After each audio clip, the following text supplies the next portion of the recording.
The Kissing Hand by Audrey Penn.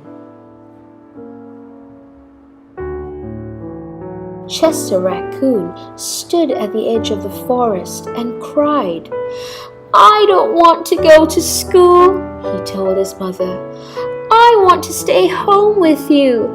I want to play with my friends and play with my toys and read my books and swing on my swing. Please, may I stay home with you?" Mrs. Raccoon took Chester by the hand and nuzzled him on the ear. "Sometimes we all have to do things we don't want to do," she told him gently, "even if they seem strange and scary at first. But you will love school once you start."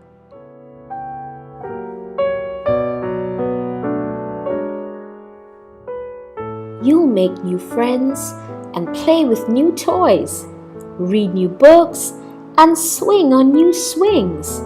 Besides, she added, "I know a wonderful secret that will make your nights at school seem as warm and cozy as your days at home."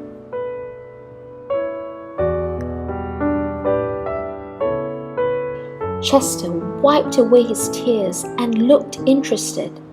"A secret? What kind of secret?" "A very old secret," said Mrs. Raccoon. "I learned it from my mother, and she learned it from hers. It's called the Kissing Hand." "The Kissing Hand?" asked Chester. "What's that?"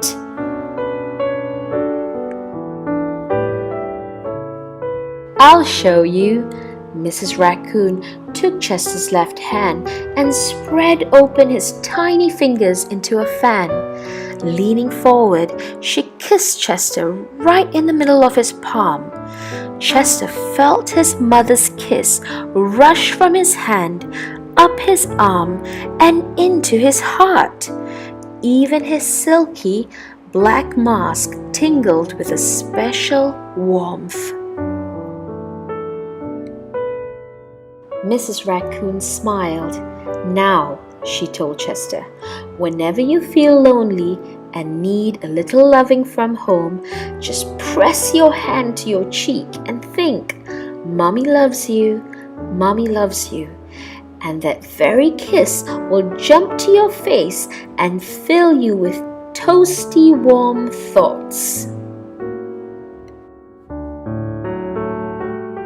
She took Chester's hand and carefully wrapped his fingers around the kiss.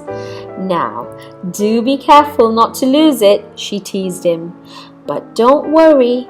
When you open your hand and wash your food, I promise the kiss will stick." Chester loved his kissing hand. Now he knew his mother's love would go with him wherever he went, even to school. That night, Chester stood in front of his school and looked thoughtful. Suddenly, he turned to his mother and grinned. "Give me your hand," he told her. Chester took his mother's hand in his own and unfolded her large, familiar fingers into a fan. Next, he leaned forward and kissed the center of her hand.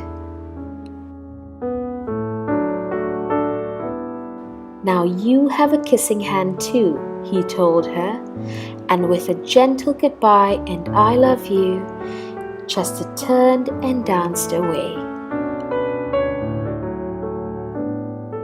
Mrs. Raccoon watched Chester scamper across the tree limb and enter school, and as the hoot owl rang in the new school year, she pressed her left hand to her cheek and smiled. The warmth of Chester's kiss filled her heart with special words. "Chester loves you," it sang. "Chester loves you."